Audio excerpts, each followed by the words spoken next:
Hello my friends, Zik here, and welcome to this beginner's guide on Dune Awakening. My goal for this video is to take you from no knowledge of this game to being able to survive on Arrakis. No problem. And we're going to do that by walking through these first stages of the game. I'm going to basically be covering mechanics. I'm going to try to cover as little of the lore and the story as possible to avoid spoilers. The game really starts right before this when you select your class. Don't worry too much about this because you will be able to unlock the abilities for the other classes as you progress. I would say just kind of go with what your gut is telling you feels good. If you're looking for a recommendation or don't really know where to start, I think Swordmaster is probably the strongest starting option because you get essentially free mobility out of the jump. You can B-hobbit at the end. And when later paired with the grapple and the hover wings or leap suspensor belt, you will essentially be able to fly everywhere with really insane mobility. So Swordmaster, just a very strong starting class. So in Dune Awakening, there's basically four things that are always trying to kill you. There is the sun, which is not out right now, so there is nighttime. When the sun is not out, there are patrolling bad guy ships that are looking to kill you. We also have giant sandstorms, we have giant sandworms, and we have everything else. So one of the very first things you want to do, and something you're always going to want to be keeping an eye out for, are these plants. These are plant fibers. These are going to be very kind of plentiful in this starting area, and they're going to kind of become less and less plentiful as you move up the map. But plant fiber is one of the most important things because you're going to be using it not only to make heal kits, bandages, but also clothing. And clothing is essentially going to help you survive the harshness of the desert climate. So we can see here, I just got a prompt to open my research menu. So the flow of sort of how to build and craft stuff is you're going to open your research menu, which I changed my default binds. So if you hit escape and you go to settings and to controls, you can kind of see what all the keybinds are. I've moved mine from the defaults, but this is showing, you know, sort of the default control. So by default, research is Y. So when you open your research menu, you're essentially going to get presented with choices. Now, if you chose the option to be guided by the story, most of these choices are going to be locked. And if it's your first time playing Dune Awakening, and especially if it's your first time playing a survival game, this is probably the way to go because it's essentially going to guide you to craft what you're looking for at that moment in time. So here we see we need to build our first set of clothing, makeshift clothing. To do this, we're going to research it by simply clicking it and hitting spacebar. And when we do this, it's going to spend intel. So intel is essentially the points we have to research all this different tech throughout the game. You're going to be able to get intel from quests, but you're also going to be able to get intel from all kinds of points of interest around the map.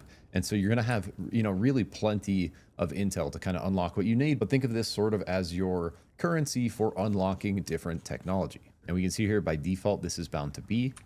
And so if we open the crafting menu, we will essentially be able to use what we learned from the research menu. And you'll see up here, this menu is essentially organized by category. So this is our favorites over here, like kind of a customizable list. You can put what you want, but then you have essentially like water survival, you have weapons, you have construction, you have exploration, and you have vehicles. So when we look to craft something, we're just going to open the crafting menu. It's going to show what we can craft right here, navigating based off of this top menu we just talked about. And then it's going to show the resources required. And then we're basically going to press space to craft once, hold space to craft max amount, and then you can press A to craft a specific amount. So right here, we're going to need one of each of these pieces of clothing in order to survive out here. So we're going to go ahead and make a hood, gloves, pants, shoes, and jacket. We can see all this was just costing the fiber. And now when this is crafting, we can actually exit the crafting menu and all that is going to keep going. So we can kind of run around. And the other really important thing to kind of realize about this game is it never pauses. So if you're just standing out here, you're gonna die. You basically never wanna kind of just be idle in the open. The sun is gonna kill you, the sand is gonna kill you, the worms are gonna kill you. And if none of that kills you, the bad guys surely will.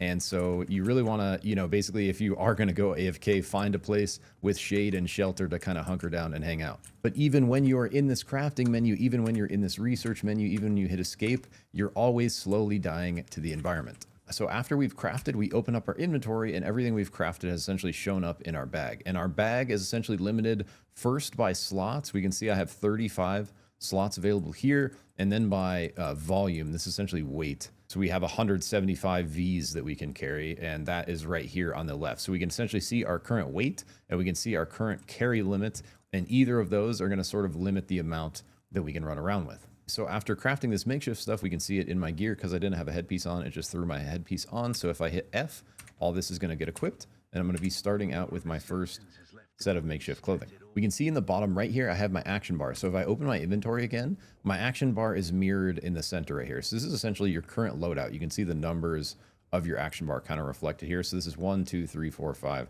6, 7, 8. So you can drag these around, you know, change the number, you can swap it off for different stuff. But initially you're just going to start out with this basic weapon, this scrap metal knife, as well as an improvised Cutteray. Your Cutteray is essentially your harvesting tool.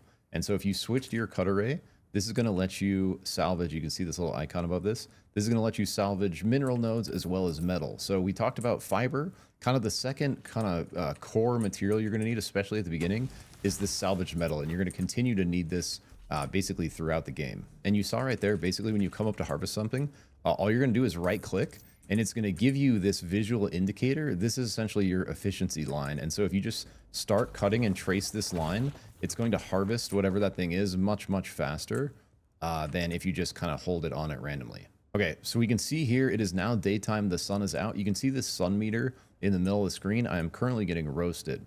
And so I need to find shade and also potentially some water very soon. We can see my water meter on the left side, bottom left, around my health bar. And now, see as I'm crossing open sand, there's this meter in the bottom middle of my screen with this worm. This is essentially how much noise I'm making to attract sandworms. And so this is sort of like a visual indicator of how literally how much the worms can sort of hear your actions. See, as I'm kind of sprinting, it picks up. As I stop, it kind of evens out.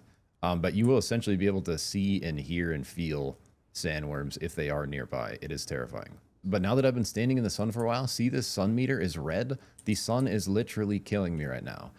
We can see my water meter on the bottom left. It's going to drain much faster than normal if I am in this state. And we can see under that little water drop icon, I'm essentially like fatigued because the sun is just absolutely blasting me. And you see my water just continuing to drop here, right? Anything you see like this is the metal we talked about. Same thing where you just right click, salvage it, and you're gonna need a lot of this at the beginning. So as you're making your way early on, just pick up any extra metal you see, pick up any extra brush you see, and pick up any extra granite you see. And we see right here, this is our first kind of mineral node we're coming upon, and this is copper. So you're also gonna wanna start picking up any copper you see as well, because essentially the fundamental materials you're gonna need to craft stuff early on are going to be metal, stone, copper, and the fiber. So we can see right here, I finally found some shade and the sun meter goes down, right? So you're really gonna wanna pay attention to shade and eventually shelter. Shelter is essentially what's gonna protect us from the actual sandstorms that can kill us. So we see right here for the story, I'm getting prompted to open the research menu and craft a Healkit. So same kind of loop as before, open research, go to weapons, research the Mala pistol. Now that we've researched it, we can open our crafting menu. Then we can go to improved Mala pistol. We see it takes salvaged metal. We craft one. We might also want to make some darts, but we're also going to be finding a lot of darts along the way. So maybe just make enough to kind of get you started here. I accidentally just crafted the max amount. So maybe I don't want to do that. So I can save some metal, but now we have enough at least to work with, right? So after we've crafted, we open our inventory. We then put the Mala pistol on, which it is already in our second inventory slot here. We can take a look at it, see the stats, and any darts you're carrying in your inventory will kind of auto be associated with that weapon. So as long as your darts are kind of hanging in your inventory, they're going to be loaded into here. There are light darts and there are heavy darts, and then there's like more heavy ammunition later. But early on, light darts are really the only ones you're gonna have to worry about. So we see I put my pistol on now and I'm literally dying of thirst. You can see I have no water in my water bar, right? So I'm completely dehydrated, and at the same time, look at my max health. See how it's slowly going down? Okay, so same thing. If you're trying to do it quickly, research the respawn beacon, then craft the respawn beacon, then open your inventory and put the respawn beacon on, and then you're gonna be able to deploy the respawn beacon. So if you hold Y, you're gonna basically see your status. So I can see I have no heat protection, I'm recovering from dehydration, but I'm still super dehydrated. So the other thing you're always gonna wanna be looking out for are dew flowers. So we see the little prompt right here on the right, and those look like this. So anytime you see flowers like this, these will essentially get you from no water to 1 bar. So you can hold E, you can sit here and drink, but you're not gonna be able to recover over 1 bar of water from flowers. So think of dew flowers, especially at the beginning, as essentially your safety net for water. Like as long as you kind of know where some of these are, you're always going to be able to not die of thirst. And you certainly will die of thirst if you don't know where these are. So constantly be kind of looking out for these little patches of flowers. And once you find them, you'll see them on the map indicated by these water droplets. We see the one I just picked up right here. So you kind of want to play around that where you're always kind of knowing, you know, where or looking for where your kind of next source of water is going to be until you're able to extract blood, purify it, and drink it, which we are getting to. So because I lost like half my health from being dehydrated right there, I'm going to want to open my crafting. I'm going to want to make some heal kits, probably a lot, right? At least like a full stack now that I have a good bit of fiber. And these are essentially my lifeline where I can heal. And later on, like these will do stuff like remove burn, like heal kits and bandages are just very kind of essential to your survival. We get a kind of an initial tick and then some recovery over time when we rip a bandage. So we talked about keeping an eye out for fiber. We talked about keeping an eye out for metal. We talked about keeping an eye out for these water flowers. The other thing you want to keep an eye out for early is the copper we looked at, as well as stones like this. And this is granite. And this is essentially what you're going to need for your structures. So like walls, floors, foundation, that kind of stuff to build the beginnings of your base, kind of the structure of your base, is going to always be sort of funded by granite. So think of granite as essentially like a base essential building material. So we effectively survive the sun, the worms, and the sandstorms. The fourth and final thing we're going to run into that's looking to murder us all the time is essentially everything else on the map, all the bad guys. And your first encounter with bad guys are going to be these scavenger camps you're going to find along the way. So I actually crafted some binoculars as part of the quest, and you can actually use these to kind of scout. You are going to be able to see little camps like this, usually designated with a fire or something like that, and you'll see an icon where this is a scavenger camp. And this is essentially where a couple bad guys are. They're usually going to have a chest with some materials. So basically like really good places to find some of the stuff we've been talking about. Find scrap metal and find some more specialty parts that we'll take a look at right here.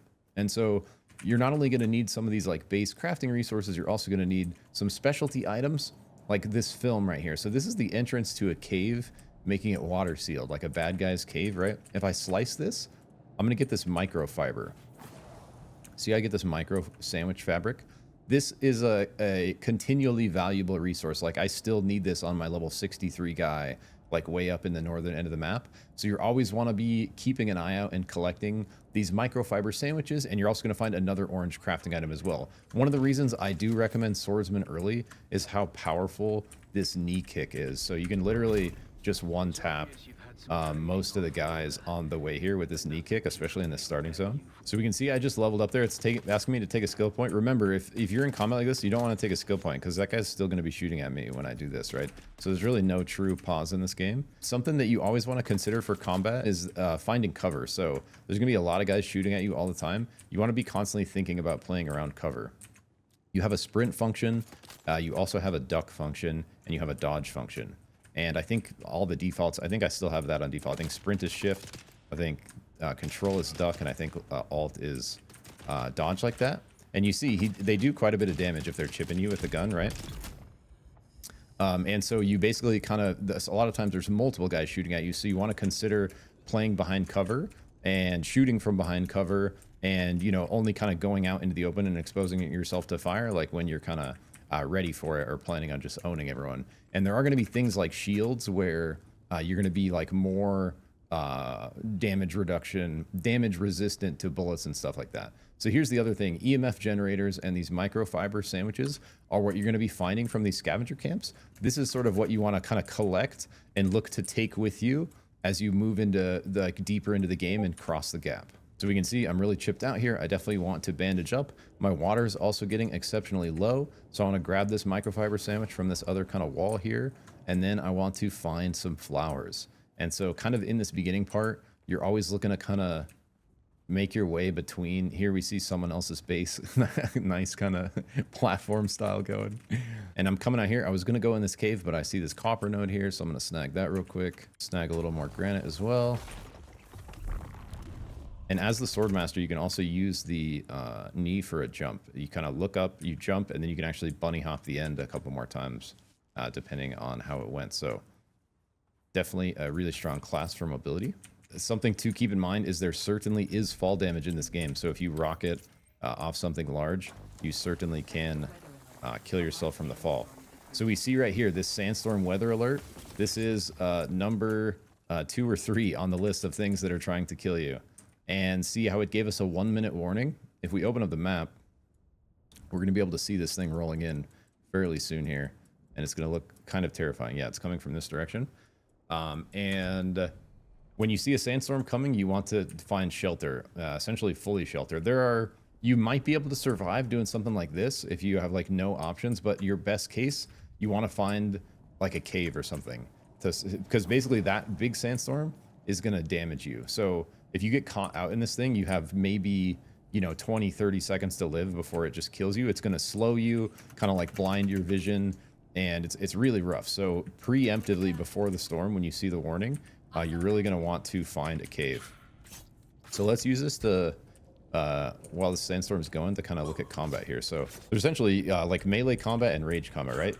As the sword master, melee combat is really fun, and they have some stuff leaning into it. But basically, we have a block mechanic. So if I hold right click, my guy will kind of hold up block like this, right? See how she did that charge right there, the slow red attack? I can do it too if I hold left click. That's unblockable, okay? So we essentially have this unblockable hold attack, and then we also have a series of light attacks. So I just press left click. I'm going to basically just, kind of go through this combo of light attacks. When enemies have a shield, which we'll see fairly soon, you essentially use the heavy attack to break through the shield, like puncture the shield. And you can use the light attacks to kind of set up that heavy stab. Along with blocking, if you time the block perfectly as they're swinging, you will get a parry. And after you parry is another really good time to go for a heavy stab. As soon as an enemy is hitting you, you're going to kind of get staggered and stun lock, right? You want to always remember that you can remove yourself from the stun lock with the shift.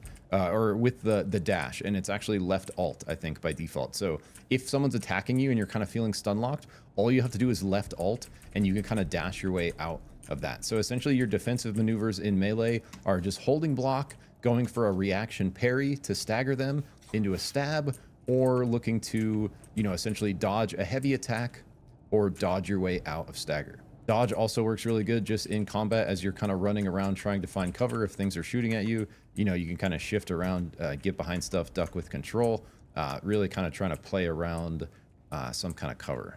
Okay, so now the sandstorm is over. I'm going to die of thirst again if I don't find some flowers soon. So I'm going to be keeping an eye out for flowers. We want to progress the quest here by choosing a new ability. We're just going to pick this deflection here. Here's some. Perfect. So I find these, drink up to my first bar, and this is like early on you're kind of only going to have 1 bar of water, so you want to just basically play around flowers. I see another scavenger camp here. Let's try out the pistol. So just like a lot of games, holding RMB is going to give you like an aim down sight functionality.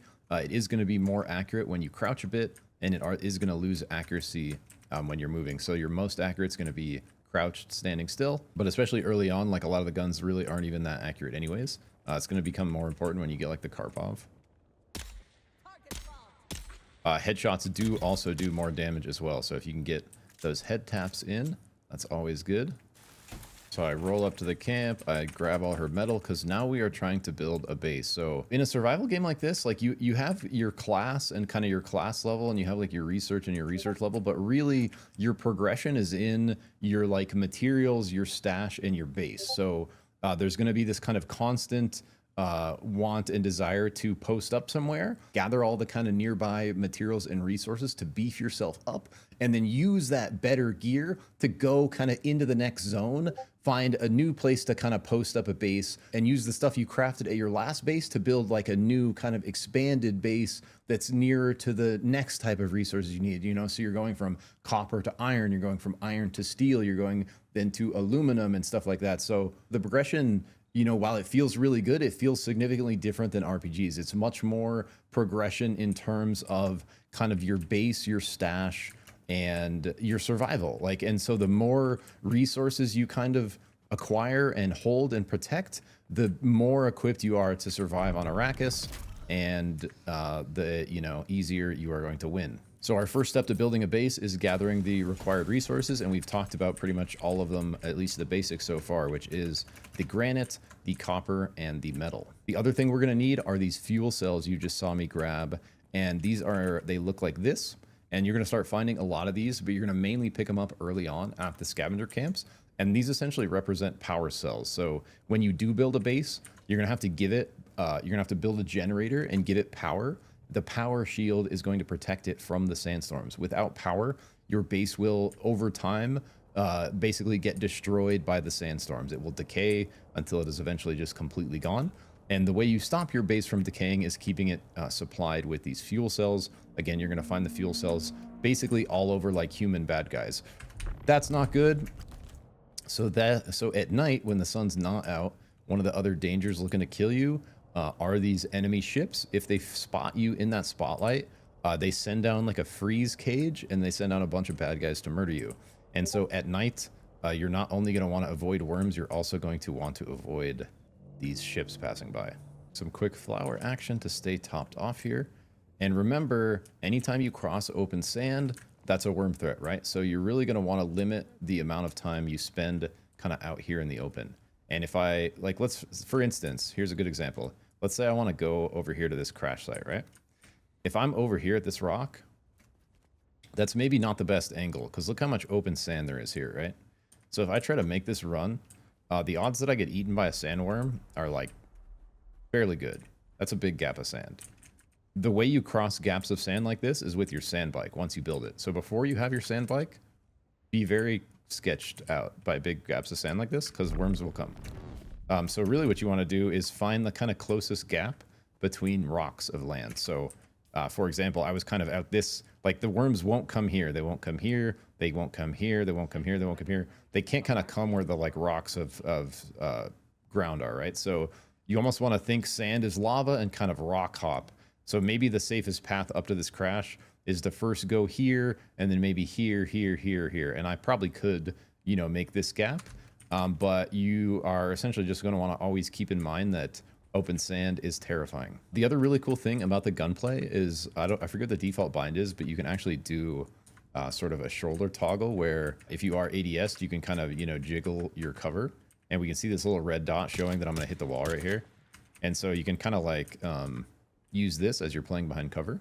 But yeah, like I was mentioning, you know, kind of using control and stuff to avoid bullets. And then when they're reloading, you know, you can look to take your shots. It basically has like Counter-Strike gunplay where like the more I fire, the wider my spray gets, right? The more I move, the wider my spray gets.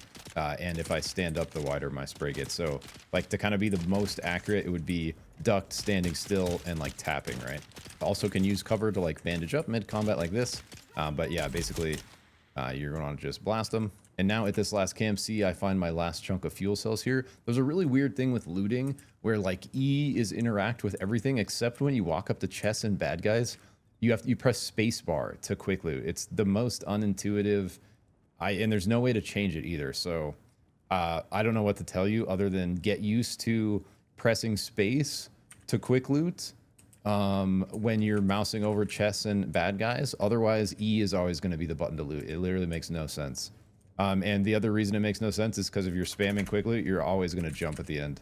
And so I don't know what the hell that's about. It's just that's probably one of the worst things about the control scheme. All right, so now that we have the basic materials we need, we really want to post up our first base. And keep in mind for this very first base, you want to keep it nice and simple because you're going to be heading north across this gap and you're likely never going to see this base again. So the odds that you abandon this first base are going to be very high. And so just keep that in mind. You don't want to invest a ton of time into this very first base. You kind of want to just give it the essentials. I think the first base you really want to kind of go balls to the wall, like decking out, is when you get up here into the iron after you cross the gap. So we go back into the basic loop again, where we're going to open our research menu. We are going to research the basic construction kit. This is going to unlock essentially what we need to build a base, all the fundamentals. Then we are going to go out. We are going to go to the crafting menu like normal. We're going to craft the construction tool. See, it takes 20 salvage metal here. We just need one. After we make it, it's going to go into our inventory. We're going to open our inventory, make sure we have this guy equipped. It's going to be right here already. So we pull out the construction tool, and the very first thing we're going to see is this subfief console. So think of this essentially as your flag post to claim your area of land. Wherever you put this thing, it's going to designate this like green box. That's like your green box to build. And we can see Anywhere there's a red box is where land is already claimed, either by a scavenger camp or another player, right? So once you pull this out, you can kind of get an idea of like where the kind of no build zones are. And we can see if I get too close, it says too close to a no building zone, right? Once you put this thing down, you're not going to be able to move the green box. You can move the console within the box, but the very first placement like sets the green box. So make sure, you know, whatever kind of zone you want is kind of set in that first placement. Now, important thing to consider is where to put your first base. And in my opinion, you know, anytime you can locate it in a place like nearby resources that you're going to need often is very good. Like this one's not bad. You know, we got a good bit of fiber. We got a couple nodes, but I really would want to put it by some flowers because especially early on, we don't have a ton of water stuff going on. And I saw on the map there might be some flowers up here. So we're just going to take a quick peek. And here are some flowers right nearby. So this is actually a pretty dang good spot for a base right here, especially for our very first base just to post up. So let's just go ahead, whip out our construction gun again, and just throw down our subfief console. Now, the other thing is you don't want to build on open sand because you're just going to get eaten. And it's, yeah. So as soon as you kind of feel like you have the area, you know, you want within your box, you just throw... you can also hold left control and adjust the height of this thing, which will adjust the height of the box. You can also hold left alt and rotate it if you want to kind of change, you know, the angle of the box. And it's left alt and mouse wheel, or it's left control and mouse wheel that'll kind of do these functionalities, right? So maybe because this is so far underground, I want to raise it up to as high as I can go. And maybe I want to change the angle to be, you know, whatever. Then you left click, throw it down. All right, so we finally have our piece of land. Now we actually get to build our base, the fun part. So we can see if we right-click on the mouse. I don't think this build menu is super intuitive. If you right-click the mouse, it's going to cycle through your functionality. So we can build, we can pick a piece, we can move stuff. If I click this, I can now move it, but it's not going to move my box, right?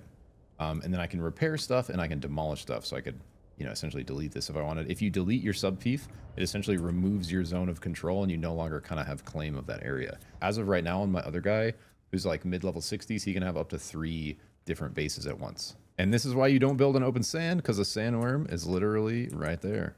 The main thing you want to keep in mind with this build menu, guys, that's super unintuitive, is it's going to hide a bunch of stuff from you unless you press R. So R brings up the full menu. And it took me like way too long to figure this out, and it doesn't tell you this until like later in the tutorial for some reason. But basically, and I kind of want to find some shade here so I'm not just getting roasted. But basically, R will give you access to the full menu. Then you have 2 kind of menus. You have the type up here. So we have placeables, decorations, Chome facility, and Chome shelter. This Chome shelter one is going to essentially have all your kind of, you know, like building materials. And then if you go to placeables, this basically has all the kind of like things you could put in your base. So you essentially have Chome shelter up here for your like walls, roofs, doors, etc. And then come over to placeables here. You can go through these with C and V. You can also just click them. And then you have this sub menu. So you have these big kind of categories at the top. And then once you're in each one, you have this sub menu, which you can go through with Q and E. You can also just click these, right? But basically, you're going to have different things you're going to be able to put in your base for different reasons. So starting out, we're just going to have a couple. But one of the very first things we do want to put down is a generator. This is going to protect our walls with shield and essentially make it so our base doesn't get destroyed by sand. So very first thing we do, we go to Chome shelter, we go to all, we go to foundation. You can double click it and it's going to essentially, you know, equip your tool with that item. Then we simply, you know, figure out a good spot where we want to put it. Let's say we want to put it, you know, starting just right under our subfief. What we can do here is we can left click and it'll place the piece without actually building it. So you can actually, you know, kind of get an idea of what you want to do before you commit. If you hold left click, it'll actually just place the piece straight up, right? So you can either do that, or you can, you know, kind of set your projections ahead of time like this and make sure you have, you know, kind of like a structure you want. So I think it's, you know, easy to just kind of do it, you know, this way first, and then you can kind of just fill it all in once you're happy with what you want. So for example, I threw some walls up over here, but I don't like them because maybe I want windows here. So without costing me anything, I can just demolish those, right? And then I can switch to walls with windows down here. And once I'm on walls, I can use the mouse wheel to move through the different like types of walls. And then see how this is interface? You want that on the inside. So to rotate it, once I have it here, just left alt and then do the mouse wheel again, and it'll change this to outer face. You want to make sure outer face is facing out. So I want to put my 2, you know, window pieces right here looking this way. And then maybe I want to switch back to a normal wall. right here. Still want the outer face. Oh, whoops, not right there. You know, still want the outer face facing out, and then I am going to need some kind of door on this side, right? Oh, and I'm literally dying of thirst. So this is what I'm talking about, guys. There's no pausing in this game. Look at my health bar. Look at my water. If you don't pay attention, the sun will just murk you. So I almost just died there because I was kind of not paying attention to the sun and the meter. But you will absolutely get cooked. So now that I have some water, we can see my health bar slowly recovering. But definitely keep in mind the sun, especially as you're just kind of like hanging out in the build menu. Okay, maybe I want one more window on this side, and then I want a door. And so if I mouse wheel, boom. Okay, so I kind of have my structure here, right? So if I now hold left click on each piece, no matter kind of what I have on, it's going to go ahead and fill that in. So I'll fill in my foundations here. And again, this first base is just kind of going to serve the purpose of getting you across the gap. So you don't have to spend too much time on this, just kind of enough to make it comfortable in your own style. You're going to be spending a little bit of time in here, but not too much. And so we want to do the final step here, throwing the roofs on. And this is essentially going to water seal it. And once we do this, this is the first step of you basically becoming protected from the environment.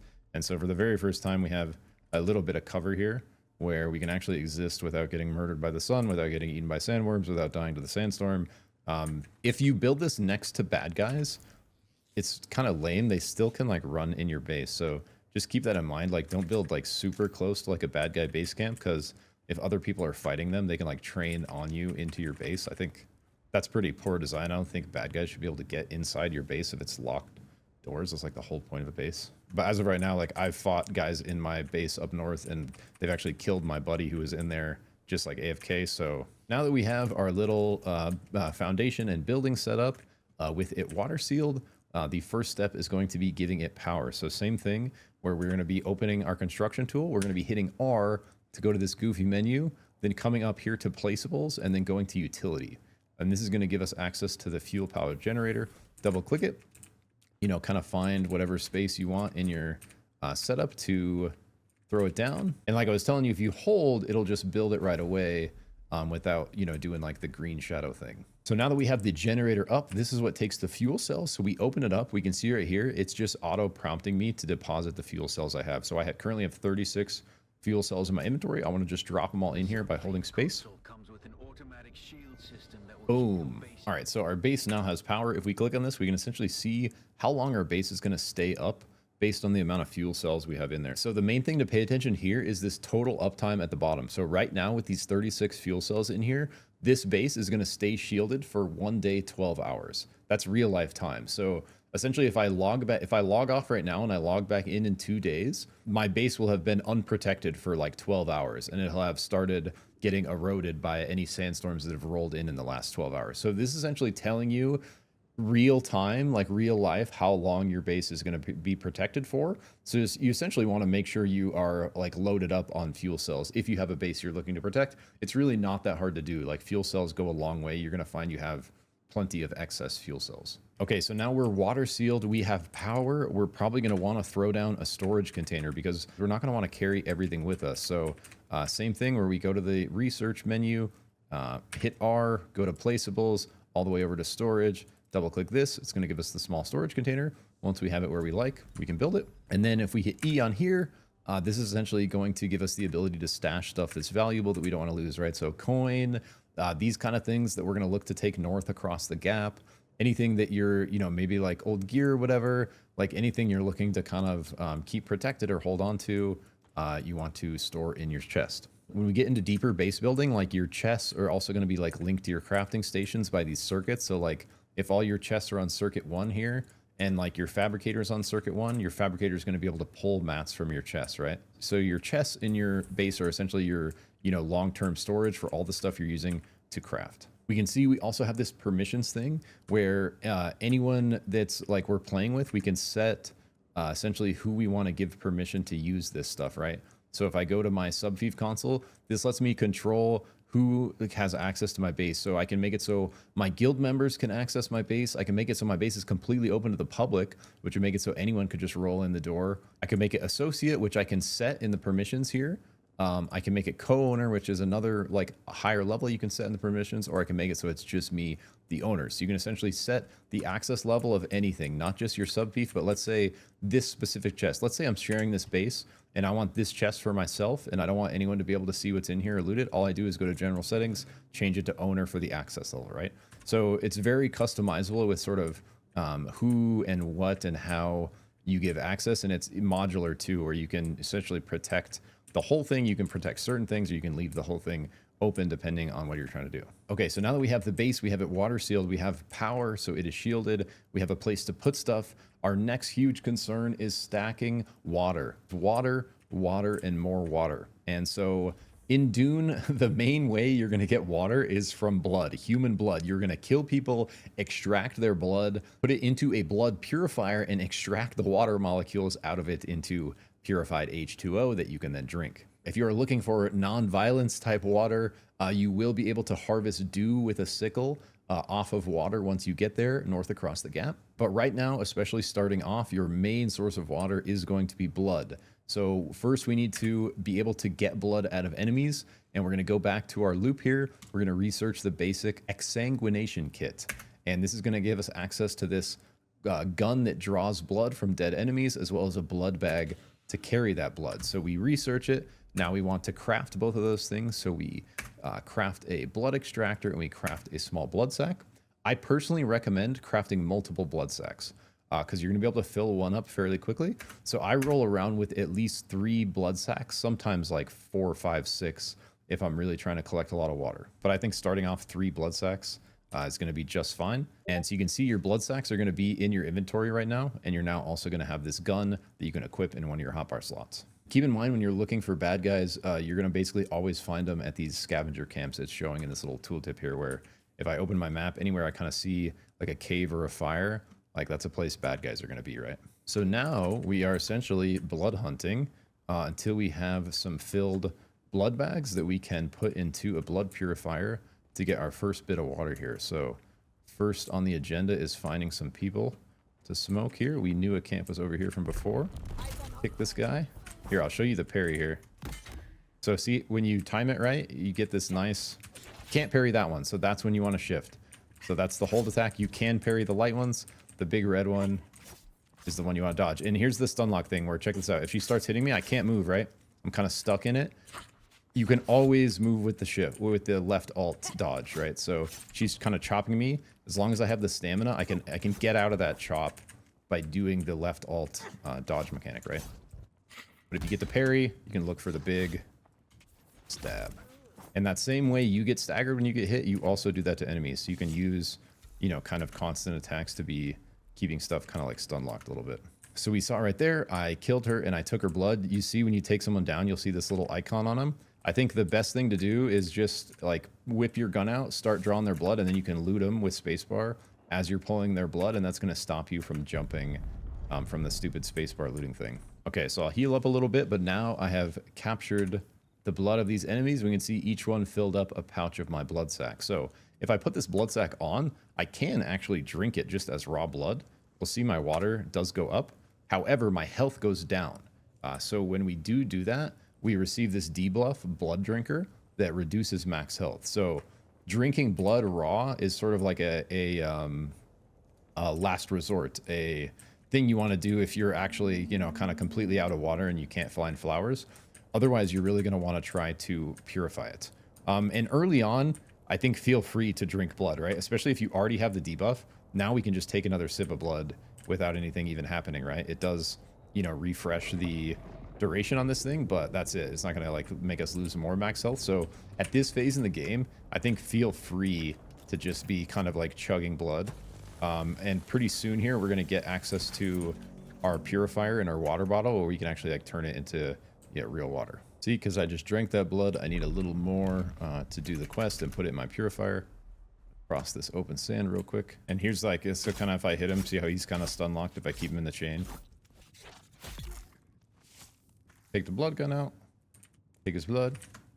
Take his loot. These scavenger camps will almost always have a chest. The chests usually have fuel cells. So if you're looking for fuel cells specifically, you're pretty much always going to find them in these like scavenger camp chests. Oh, the other thing I forgot to mention of the dagger is you have this sprint attack where if you're holding shift, you can actually get this nice lunge going with melee weapons. So with melee weapons, you basically have the left click combo where you just kind of go into this like combo action. You have the left click hold, and then you also have the sprint left click.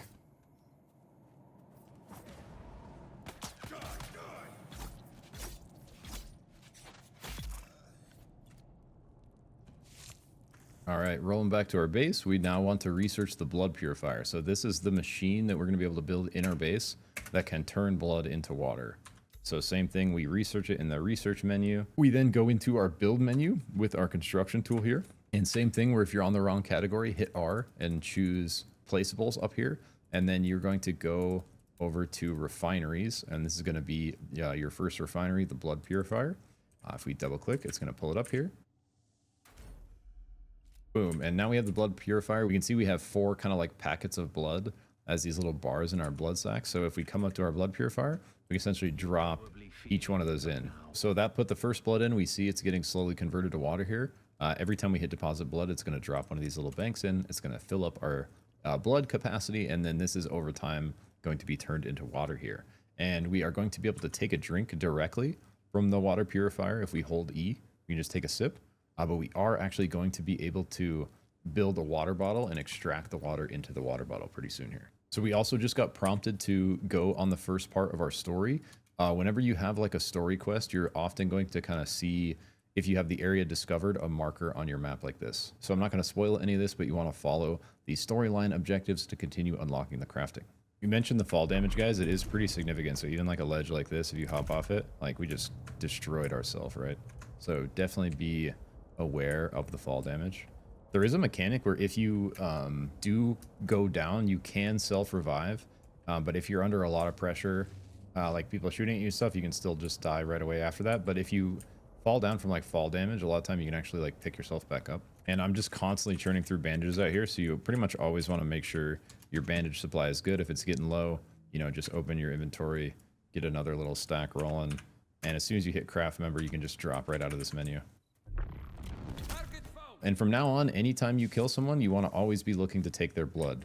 Basically, think of anytime you bring down a bad guy, their body equals water. So you want to harvest the water out of their body and add it to your, you know, essentially your stockpile, your storage of water. Because you're not only going to need water to drink, you're also going to need water for processing. You're going to need it to process iron. You're going to need a lot of water to process iron. And it's just going to kind of keep scaling up from there. So in my opinion, always carry your blood extractor, always carry a couple blood bags, and always try to go back to base with full blood bags so you can deposit and keep your water supply topped off. Yeah, and a lot of times as you're crossing sand, you can kind of see worm movement if you're paying attention and kind of looking around. I mentioned it a couple times, but the other reason I really like Swordmaster early is not only is this hop great for combat, you can also just constantly be using it for mobility. So this is what's going to happen. Like, let's say your shield goes down.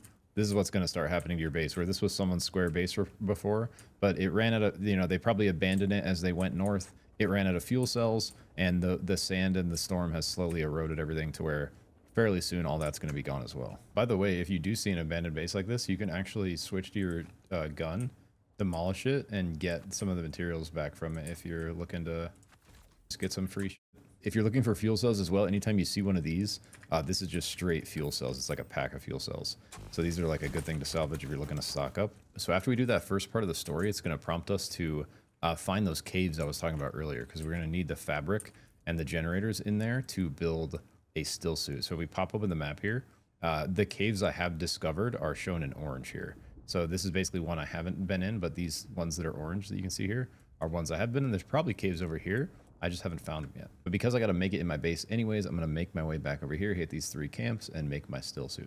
If you are getting baked by the sun, it's worth even just like finding shade for a sec here, letting it reset, and then continuing to move on. And if you're looking to cross and you see a worm nearby, it's usually best to just chill for a sec. Like there's a worm right there. We want to wait for him to kind of roll through here.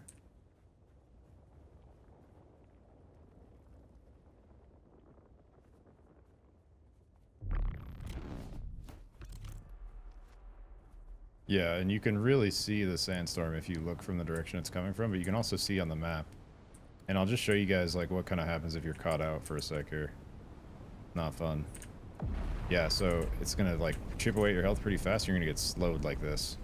You really want to be finding a cave or shelter ahead of time, because if you're kind of caught unaware by that, you're just gonna get roasted.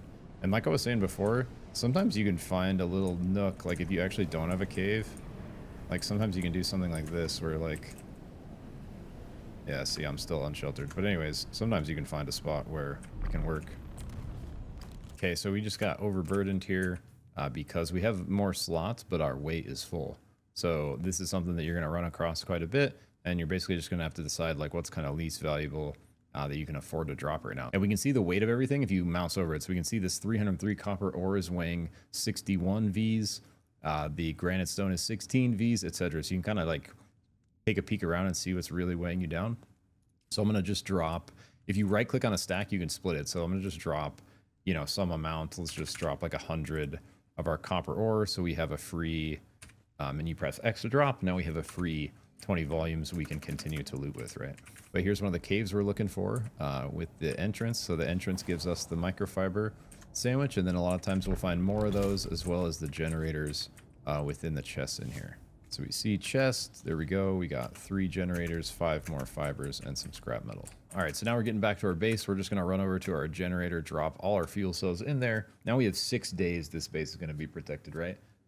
If we don't abandon it. We are gonna abandon it when we cross the gap, but just to kind of show you, you know, this is real life time. Your base is now protected by the shield. Then we're gonna drop our blood and our blood purifier really quick to start that cranking. And we can see right here, this is basically the water capacity of the whole circuit, like everything in our base that's on the circuit. This is the water capacity of the blood purifier itself. So if I built another blood purifier, if I built a water container, it would share this circuit capacity. And if this got to 100%, it would overflow into the circuit. It's not going to automatically flow into the circuit. It has to get pushed. So it's only going to flow into the circuit once it's filled up and there's excess blood pushing it over. But we can see we actually have 700 milliliters of real water to drink now from our blood purifier doing work. So if we hold E, we can take a nice sip out of our purifier. And the other thing about water is if you do get topped off here, when you're in this like upper bar of your water meter, look at my stamina. You basically gain extra stamina to where I have like a stamina bar and a half now, right? And that's from good hydration. And so the more hydrated you are, the more excess stamina you're gonna have to work with. Okay, so now we have to build a fabricator. A fabricator is basically our workbench. That's like our main place to craft besides the absolute basics that we can make in just the pull-up crafting menu. So to do that same thing, we're gonna open our research menu. We're gonna go to fabricator. We're gonna spend our research point to research it. Then we are going to pull out, make sure you have your construction tool equipped in one of your slots. We're gonna pull it out. We're going to hit R to make sure we're in this placeables section up here. Then we're going to go over to fabricators, and then we double click this and we have our fabricator out.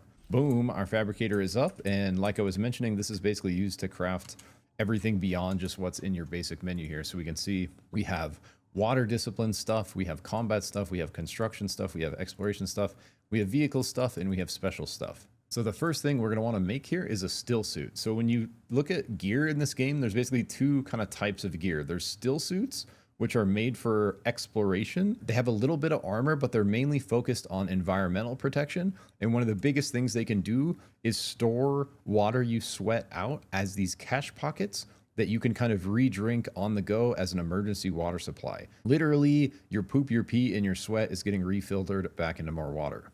So let's use those sandwiches we just got to build ourselves a full scavenger stillsuit here. So just like the other crafting, you can leave your fabricator and it's just kind of auto craft.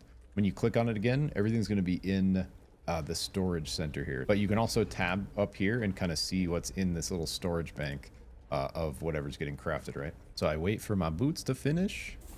And then now that our stillsuit is done, we can grab it all out of here. It's now in our inventory, so we pop it open, and we can use F to quick equip. So the stillsuit takes up chest and pants because it's capturing your excrement, right? And then so we're gonna put on this full stillsuit. Boom, so we got the stillsuit on. We are now protected a bit more from the sun. So back to my point, there's basically stillsuit armor, which is environmental protection. It's gonna give you access to these catch pockets. We can see to the left of my water supply over here, as I'm out running around, sweating, doing whatever, that's going to slowly fill up with water that's being filtered from my excess, right? And then I can drink that with F like kind of on the fly. It's basically like an extra little water bottle that generates water from your sweat. So that's one type of armor. The other type of armor is going to be more like combat armor, and that's going to look more like this makeshift stuff where we can see it has basically no heat protection, right? So not made for environmental protection. However, in general, especially as you like tier up, these kinds of armor are going to have more base armor, and they're going to have more stuff like blade mitigation, dart mitigation, you know, things that are much more kind of focused around combat. So especially as you get deeper into the game, it certainly can make sense to kind of carry around an exploration suit with you, as well as sort of like a combat suit that you can switch between. Okay, so now that we got our Stillsuit on, it wants us to make a copper refinery. So same loop, open our research the copper refinery, pull out our build gun, hit R, make sure we are in placeables, go over to refineries, double click small ore refinery, line it up however you'd like here. Throw her down, and this is what you're going to basically use to process copper, iron, steel, and higher resources as you get further in. And so if you click on it, you can see it's going to show how many copper ingots I can make based on the copper ore I have. So we can make 51. We're just going to go ahead and rip all that copper. There's no reason really to keep ore. You essentially have to turn it into ingots to work with it. So there's not really a reason that I've discovered yet to like keep any of the raw ore. And again, you can just kind of back away from this and it's going to start churning through that copper. And so now that we have some copper, we can make some cooler things. The first of those being a survey probe kit. So essentially what this is, it's a freaking mortar tube that lets you shoot a survey probe in the air that'll show you, it'll basically remove the fog of war on the current area. And so let's go ahead and do that. So same thing, open researching kit, scroll down to our surveying kit, research this baby. It's going to let us make the kind of mortar gun and the drone itself. This is almost like ammo for this, where you're going to have to build one of these each time you shoot it. So we research both of those, and we got some copper cooking already. So it's going to be, that's basically what we're going to need to fabricate this. So we go into our fabricator, we go over to exploration here, and this is going to show both our launcher and our probe. And so if we click on our launcher here, it's going to take one of those EMF generators we found in caves, as well as some ingots that we're smelting right now. Go ahead and make one of those. And we're only going to need one probe for now. Could be worth to make a couple extra if you want. So as you move across the gap, you could have them. But for now, we're just going to go ahead and make one. We can see these are very cheap to make, literally one copper ingot. All right, in order to shoot this thing, we have to climb up to some high ground. So there's not a ton of high ground around here, but we're pretty close to this little pillar. Let's see if this counts. When you're like interacting with terrain, basically you hold space to like grab ledges, then you kind of press space to like mantle up, and climbing is going to cost stamina. We can see as I'm climbing, my stamina goes down, but if I just like hold here, it doesn't. So there's something really cool we can do with the grappling hook later to like infinite climb. All right, so I'm maybe on some high ground here. So now I want to equip my probe launcher in any kind of inventory slot. Just put it on real quick. I'm going to load my little thing and then be able to shoot it up. And essentially we just got to wait this amount of time for our probe to complete the survey. We can see it's kind of scanning around, and it's essentially just going to give us intel on the area we're in. It's going to show us more like the little nodes on the map, and it's also going to just remove the fog of war. All right, so once we do that, it's going to ask us to go to the first trade post, which is going to be, now that we look at the map, we can kind of see what's going on, see the fog of war kind of scatter over this whole starting region. The starting zone, or the trade post, is going to be here that we're going to want to go to. So now that you can kind of see the whole region, depending on where you start, you may want to look to build your base kind of somewhere in this middle spot, like one of these rocks, basically because you're going to have to be doing some good bit of pathing from here to here to here. Like this kind of area is what you're combing. So if you can look to post up, you know, kind of somewhere in the center, you're just going to have a lot more kind of quick access to your base. This spot I'm in is certainly not bad, but it's a bit of a run over to the trade post. Yeah, I guess I misspoke earlier. The only time you're going to really need the raw ore is if you get a contract for raw ore. They're very few and far between, but this very first contract, when you're running to the base, you're going to want to grab a little bit of copper ore on your way over there, because you're going to have to turn it in at the contract board right when you get there. That's a worm. So once you're at a trade post, you'll see these contract boards. These are kind of like side quests you can pick up, but they're actually like usually really good, and they usually lead to some kind of cool reward. They're like a little more, you know, feel a little more like real quests than just like contracts. So I've actually had a good time kind of following a lot of the contracts around, but you just press space to accept it. If you already have the items, like we mentioned, just bringing some copper ore over here on your first go, all you do is hit E, mouse over the item you want to deliver, hit E again, it's going to put it in here, then press space to deliver it. And then the last thing you got to do once you complete is one more space to contact the issuer. So once you've contacted the issuer like this, that's going to mean the contract has completed. A lot of the contracts are chains, so it's not going to open up the next mission in the contract till you complete the first one, which is why I really like doing the contracts. And this is like a good example of one that once we turned in that contract, it's going to turn into a new one. So right after that, you're going to find your very first unique recipe, and it is for a water bottle, which you will desperately need and you will carry with you all over. The way these work is these are, see, this says Imperial permits, like right under the picture.